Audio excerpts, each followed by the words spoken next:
सोनपुर एक छोटा सा गांव था। आसमान में काले बादल छाए हुए थे और गांव में लगातार झमाझम बारिश हो रही थी।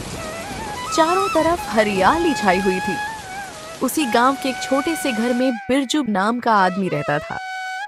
बिरजू ने कई साल शहर में काम किया था, लेकिन अब वह वापस अपने गांव में ही रह रहा था और खुद के दम पर खुद का छोटा सा कारोबार शुरू करने का सपना देख रहा था। बिरजू अपने घर में बैठा अपनी माँ से बात कर रहा था। बेटा, एक बात पूछो, तूने शहर की नौकरी क्यों छोड़ दी? वहाँ तो सब ठीक चल रहा था। सब ठीक था माँ, लेकिन मन नहीं लग रहा था। कई साल दूसरों के लिए काम किया, बहुत कुछ सीखा भी।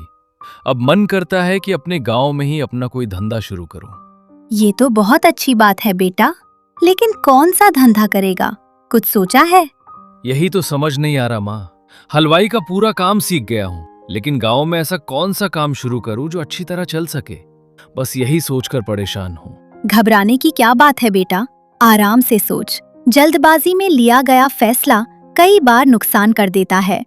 मैं भी यही चाहता हूँ माँ, कि ऐसा काम शुरू करूं जिससे सिर्फ कमाई ही ना हो, बल्कि गांव में भी मेरी एक अलग पहचान बने। भगवान पर भरोसा रख बेटा, जब समय आएगा तो तुझे सही रास्ता भी दिखेगा और सही मौका भी मिलेगा। बिरजू ने बारिश की तरफ देखते हुए मन ही मन ठान लिया कि चाहे कुछ भी हो जाए, अब वह अपने हुनर के दम पर अपना खुद का कारोबार जरूर शुरू करेगा। उसे नहीं पता था कि उसकी किस्मत बहुत जल्द बदलने वाली है। उसी गांव में केशव नाम का एक किसान अपनी पत्नी लक्ष्मी के साथ रहता था। उसका गांव में एक छोटा सा खेत था, जहां उसने इस बार कड़ी मेहनत से आलू की खेती की थी। आलू की पैदावार तो बहुत अच्छी हुई थी, लेकिन मुसीबत ये थी कि इस बार गांव के लगभग हर किसान ने अपने खेत में आलू ही उगाया था। आलू की इतनी ज्यादा पैदावार होने के कारण मंडी में आलू के दाम जमीन पर आ गिरे थे। लक्ष्मी, इस बारिश ने मौसम तो सुहाना कर दिया, लेकिन हमारे नसीब में जैसे सूखा डाल दिया है। इतनी मेहनत से आलू उगाए, सोचा था इस बार अच्छा मुनाफा होगा। आप इतना परेशान क्यों होते हैं? हर साल एक जैसा थोड़ी होता है। इस बार फसल अच्छी हुई है तो आज नहीं तो कल बिक ही जाएगी। अरे लक्ष्मी, तुम समझ नहीं रही हो। मंडी का हाल देखा है तुमने? इस बार गांव के हर दूसरे घर में आलू ही बोया था। मंडी में आलू का ढेर लगा है। व्यापारी आधे से भी कम दाम लगा रहे हैं। जितनी लागत लगाई थी उसका आधा भी वापस नहीं मिल रहा। तो फिर क्या सोचा है आपने? क्या कौड़ियों के भाव बेच देंगे अपनी मेहनत? नहीं लक्ष्मी, मैं इस घाटे में अपने आलू कभी नहीं बेचूंगा। व्यापारी समझ रहे हैं कि किसान मजबूर है, पर मैं अपनी खून पसीने की कमाई को इस तरह बर्बाद नहीं होने दूंगा। चाहे जो हो जाए, मैं अपने आलू घर के गोदाम में ही रखूंगा। पर घर में इतने आलू कब तक रखेंगे? अगर ज्यादा दिन रखे रहें तो इस सीलन और बारिश के मौसम में आलू सड़ने लगेंगे। तब तो हमें फूटी कौड़ी भी नहीं मिलेगी। मुझे नहीं पता लक्ष्मी, बस इतना जानता हूँ कि इस दाम पर बेचना अपनी मेहनत का अपमान करना है। भगवान कोई ना कोई रास्ता जरूर दिखाएगा। केशव ने अपने आलू नहीं बेचे और उन्हें अपने घर के पीछे बने गोदाम में सुरक्षित रख लिया।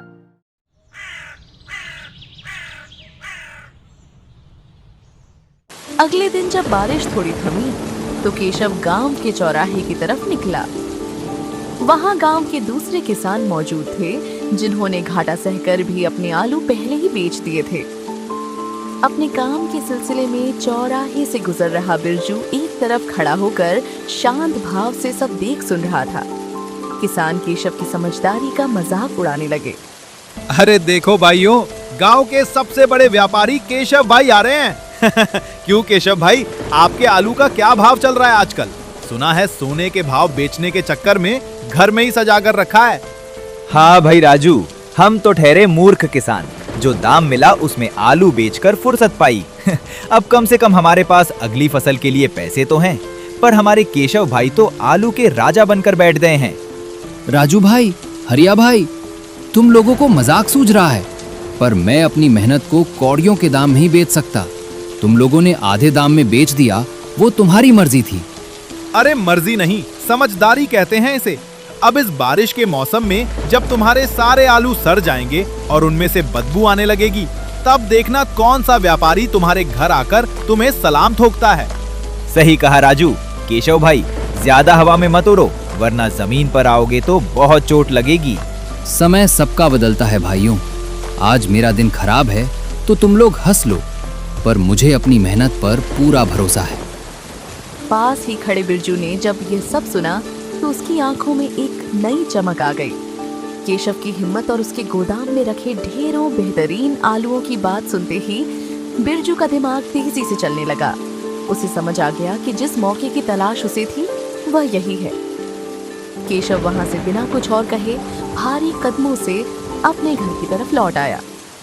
गांव वालों के ताने उसके कानों में गूंज रहे थे। उसे लगने लगा था कि शायद उसने आलू ना बेचकर बहुत बड़ी गलती कर दी है। अगली सुबह से मूसलाधार बारिश शुरू हो गई। केशव अपने घर के बरामदे में बैठा हुआ था। तभी वही बिरजू सीधे केशव के घर की तरफ आया। राम राम केशव भाई, लगता है आज इंद्रदेव कुछ ज्यादा ही मेहरबान है गांव पर। केशव ने उसे देखा लेकिन पहचान नहीं पाया।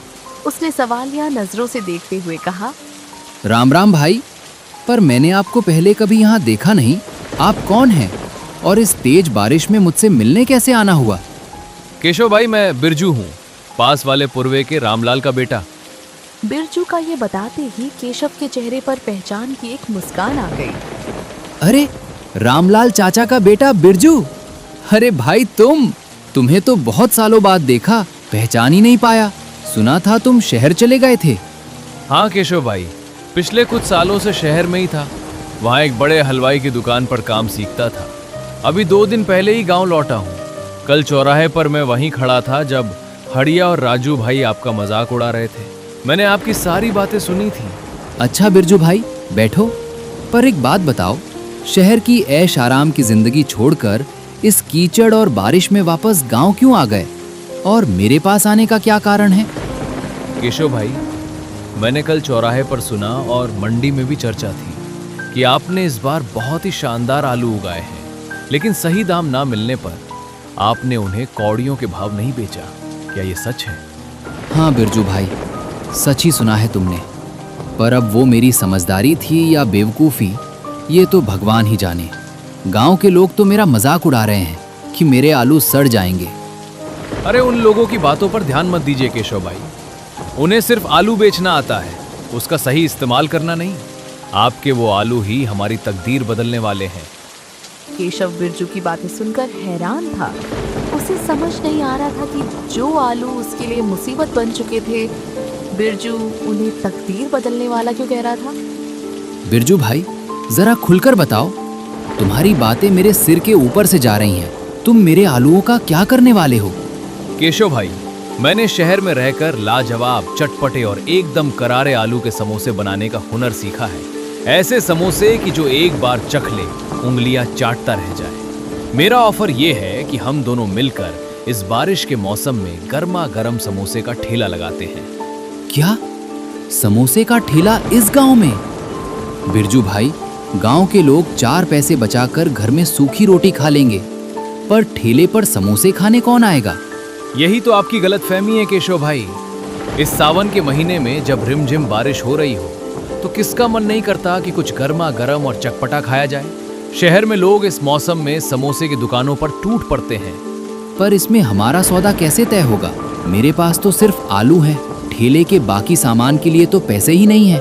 बस मुझे आपके वही आलू चाहिए।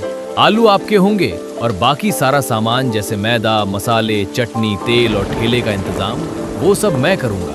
मेहनत हम दोनों की होगी और जो भी मुनाफा होगा उसे हम आधा आधा बांट लेंगे। बोलो भाई, मंजूर है?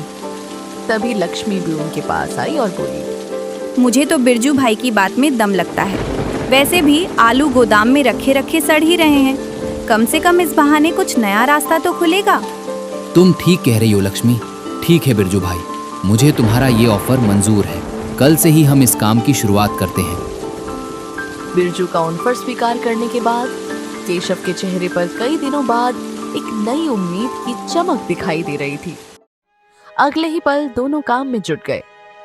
केशव ने अपने गोदाम से सबसे बेहतरीन, बड़े और ठोस आलू छांट कर निकाले। दूसरी तरफ बिरजू ने अपने पास जमा पैसों से एक पुराना ठेला किराए पर लिया और उसे साफ करके चमका दिया।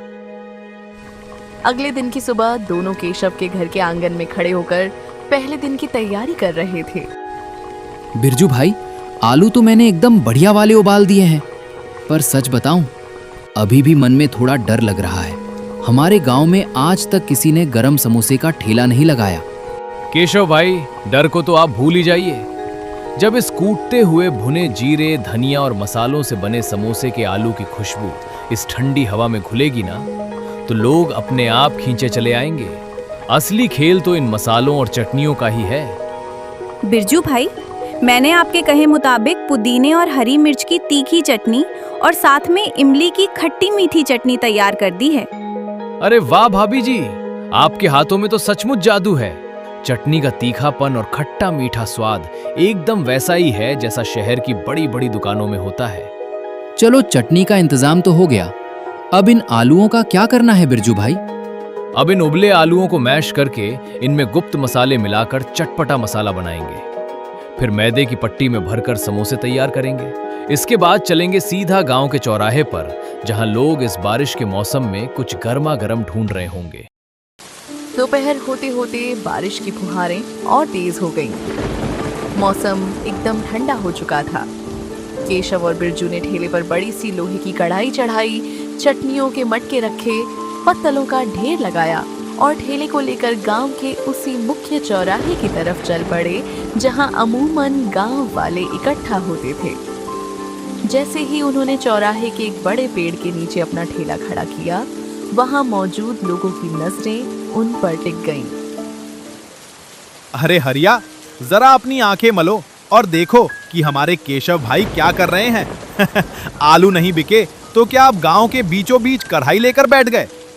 राम राम केशव भाई, ये क्या नया नाटक शुरू किया है? और ये साथ में कौन है तुम्हारे?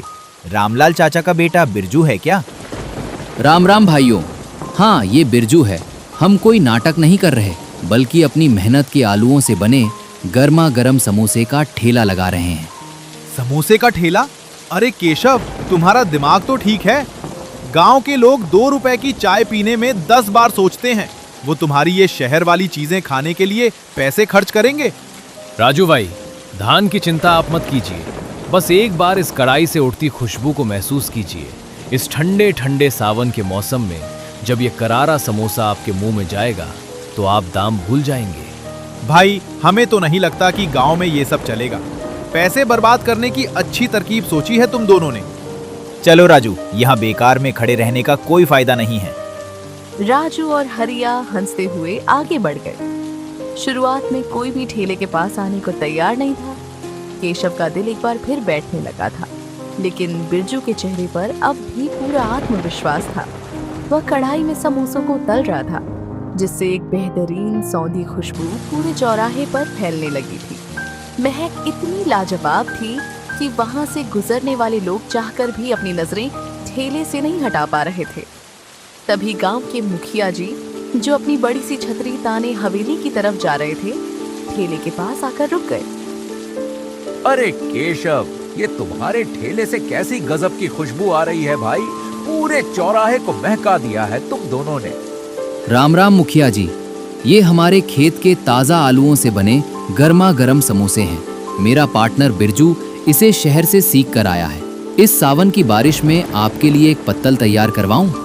समोसे शहर में तो बहुत खाए हैं, पर हमारे गांव में यह सब कहाँ बनता था। चलो, खुशबू तो बहुत लाजवाब है। हमारे लिए भी एक पत्तल लगाओ, जरा देखें तो सही तुम्हारे आलूओं में क्या जादू है। बिरजू ने फुर्ती से 2 करारे समोसों को पत्तल पर रखा, साथ में हरी मिर्च की तीखी चटनी और इमली की लाल चटनी छिड़क कर मुखिया जी के हाथ में थमा दिया। आसपास खड़े गांव वाले बड़े ध्यान से मुखिया जी का चेहरा देख रहे थे कि उन्हें यह स्वाद कैसा लगता है। मुखिया जी ने जैसे ही पहला निवाला लिया, उनकी आंखें चमक उठी। अरे वाह केशव, मजा ही आ गया भाई। ये समोसा बाहर से जितना करारा है, अंदर का मसाला उतना ही स्वादिष्ट है। और यह चटनियों का तालमेल, भाई वाह, ऐसा समोसा तो मैंने शहर के सबसे बड़े बाजार में भी नहीं खाया था। मुखिया जी की तारीफ सुनते ही वहां तमाशा देख रहे गांव वालों के मुंह में पानी आ गया। गांव में मुखिया जी की बात का बहुत वजन था। जैसे ही उन्होंने पत्तल खाली की और जेब से पैसे निकालकर केशव को दिए, वैसे ही दूर खड़े दूसरे राहगीर भी धीरे धीरे ठेले की तरफ कदम बढ़ाने लगे। बारिश की फुहारें अब भी जारी थीं, जो इस गर्मा गर्म समोसे के मजे को 2 गुना कर रही थीं। बिरजू भाई, मेरे लिए भी एक पत्तल जल्दी से लगाना, थोड़ा तीखा ज्यादा रखना। खुशबू देखकर अब और कंट्रोल नहीं हो रहा। भाई 2 पत्तल हमारे घर के लिए भी बांध दो। इस सुहाने मौसम में ऐसा करारा समोसा खाने का मजा ही कुछ और है। हाँ हाँ, सबको मिलेगी भाइयों, कोई बिना खाए नहीं जाएगा। केशव भाई, जरा गोदाम से और उबले हुए आलू लेकर आओ, कढ़ाई में समोसे कम पड़ रहे हैं। अभी लाया बिरजू भाई, तुम कढ़ाई को खाली मत होने देना, मैं अभी और आलू लेकर आता हूँ। वहां खड़े राजू और हरिया आपस में बातें कर रहे थे। अरे हरिया, ये क्या हो रहा है? जो गांव वाले 4 आने खर्च करने को तैयार नहीं थे, वो केशव के ठेले पर लाइन लगाकर खड़े हैं। हाँ भाई राजू, हमने तो अपने आलू औने पौने दाम में व्यापारियों को बेच दिए और हमें कुछ हासिल भी नहीं हुआ। यहाँ तो केशव अपने आलूओं को सोने के भाव बेच रहा है। इसकी तो किस्मत ही पलट गई। शाम होते होते केशव के घर का आधा गोदाम खाली हो चुका था और ठेले के गल्ले में पैसों का ढेर लग गया था। जो किसान कल तक केशव की लाचारी पर हंस रहे थे, आज वे उसकी समझदारी और बिरजू के हुनर की दाद दे रहे थे। केशव को समझ आ गया था कि सही समय पर सही फैसला लेने से आपदा को भी अवसर में बदला जा सकता है। दिन हफ्तों में बदल गए और सावन का पूरा महीना केशव और बिरजू के समोसे के ठेले के नाम रहा। केशव का जो आलू गोदाम में सड़ने की कगार पर था, अब उसकी एक एक गांठ सोने के भाव बिक चुकी थी। समय बीतता गया और केशव वो बिरजू का समोसों का कारोबार दिन प्रतिदिन बढ़ता गया। उनके स्वादिष्ट समोसे पूरे इलाके में मशहूर हो गए और आसपास के कई गांवों से भी लोग उन्हें खाने आने लगे। बढ़ती मांग के कारण अब अकेले केशव के खेत के आलू पर्याप्त नहीं थे, इसलिए उन्होंने गांव के दूसरे किसानों से भी उचित दाम पर आलू खरीदना शुरू कर दिया। इससे किसानों को अपनी फसल व्यापारियों को औने पौने दामों में बेचने की मजबूरी नहीं रही और उनकी मेहनत का सही मूल्य मिलने लगा। देखते ही देखते केशव और बिरजू का छोटा सा ठेला एक सफल कारोबार में बदल गया, जिसने न सिर्फ उनकी बल्कि पूरे गांव के किसानों की जिंदगी बदल दी।